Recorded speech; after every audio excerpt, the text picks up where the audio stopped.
in terms of Sony's creative output, it's really, really weird that they are going from L to W and then back to L within the course of a week. Because first they had a massive game failure, then they had a massive game success that celebrated the IPs that they are hesitant to give the time of day, and then back to a massive L with that announcement of the PS5 Pro. I'm getting flashbacks to when the PS3 was released, and remember how expensive, high-end, and futuristic that console was? And Sony had to course correct so hard because they thought they were on top of the world. They thought that they could put out anything and people would spend money on it. And to an extent, I don't blame them. We forget that PlayStation, by and large, has probably one of the better track records in terms of game and console sales. Companies are in a weird position right now where they really, really need to justify why people should invest in a console over PC. Look, I'm not a graphics whore, okay? I am far from a graphics whore. I don't care about ray tracing. I don't care about seeing every single speck of hair on Kratos' beard. I don't, okay? You're talking to somebody who would much rather watch a polygon skeleton with a missing eye run around demented with a sword in a graveyard than they would play The Last of Us. I am not the person to be talking about with shit like this. That's just how I am. I don't want games to get worse, but I do feel like in a lot of ways game companies are focusing on the wrong things. Well, graphics can always get better, technically. The question is, should we prioritize that?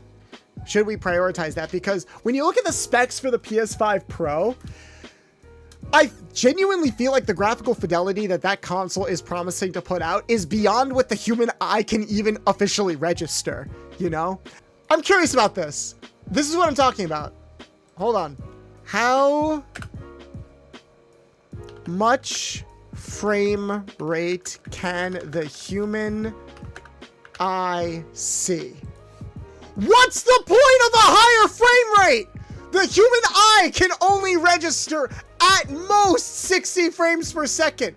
What's the point in doubling that? Congratulations, there's now more for you to not see. Like, what's the point of that? If there are any game bros out there, any people out there who are obsessed with frame rates, okay, please, for the love of God, explain to me in detail, why is this appealing? I guess it's for like fighting games, but here's the thing. I can understand why you need a high frame rate in general, because you want to make sure that your inputs are matching the visuals on screen. The higher graphical fidelity and smoother the animations are, the better you can time your inputs to what it is you want to do. That's why high frame rates are especially, I would almost argue, necessary a lot of times in action games or fighting games.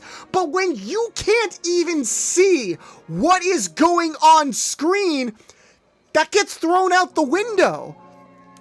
There's such a thing as too much, guys. If I can't read the frame in which I need to hit this button to counter a move, then what's even the point? What's even the point? It's like playing a game while drunk. Everything is just gonna look like a bunch of swirls and colors after a certain point. There is a thing where you up the graphical fidelity so much, you might as well just be watching someone smack you in the face with a ball of condensed graphics and pixels. No disk drive. And look, guys, we added like a leather strap to it. Other than that, it's literally the same thing. That's why, guys, instead of buying a PS5 Pro, just gift me 140 subs. I promise you, you're getting about as much value doing that as you would buying that gaming console.